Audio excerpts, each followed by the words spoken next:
Sometimes we have to ask ourselves, what's using my life? Heard a guy give a lecture one time that says, we are today what we were when. And he was talking about the fact that we, to a great extent, behave, think, react because of some previous experience that we've had. One of the things that we know about life is that it is always changing. Sometimes you're up, sometimes you're down. Sometimes things go real well, and sometimes they don't. Sometimes you're happy, and sometimes you're sad. Now that's that thing called life.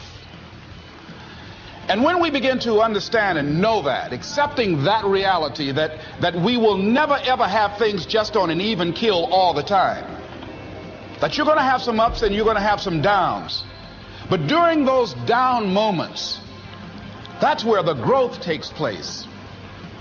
That's where the work is. See, anybody can feel good when they have their health, their bills are paid, they have happy relationships, business is successful.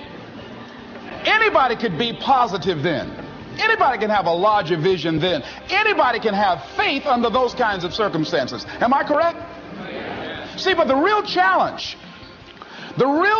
of growth, mentally, emotionally, and spiritually, comes when you get knocked down.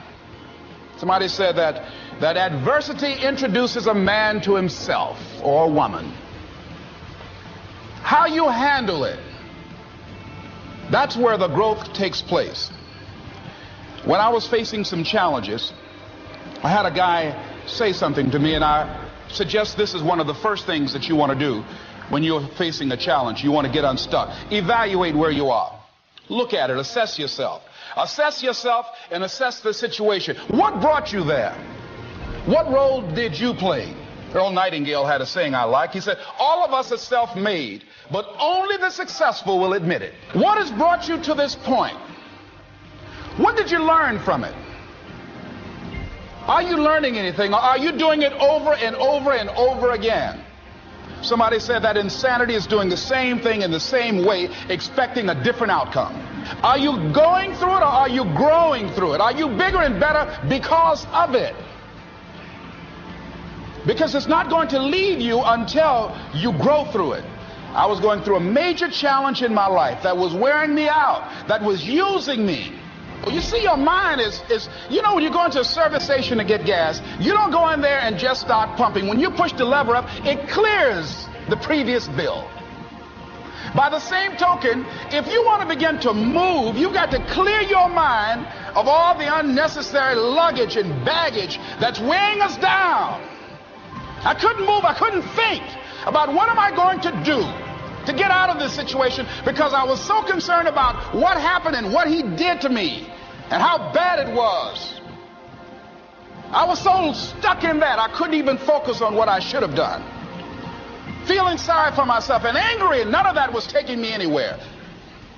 So pretty soon I learned through effort, made a conscious, deliberate, determined effort. I had to let it go. I had to forgive it. Let it go and begin to focus on developing myself. And I say to you, you're going to have people to do things to you. Things are going to happen to you. And the most important thing to do is to harness your will and let it go and move so you can grow, so you can get on with your life. It doesn't matter about what happens to you. What matters is, what are you going to do about it? All of us have experienced some tragedy, and if we haven't, we will. And you can either let it destroy your life, or you can build upon it. You can permit it to let it hold you down, or you can decide, I'm not going to let that happen to me. I'm bigger than this. Make a declaration to yourself. Declare all out war that you're going to get out of this rut. I don't care how good you are. I don't care how talented you are. I don't care how much you work on yourself. There are some times when things aren't going to go right. They just are not going to go right. There are times when anything that can happen will happen. Murphy's Law will be knocking at your door. Why? I don't know why. That's called life. And you have to deal with it. Sometimes your life will be in a slump, just like sport.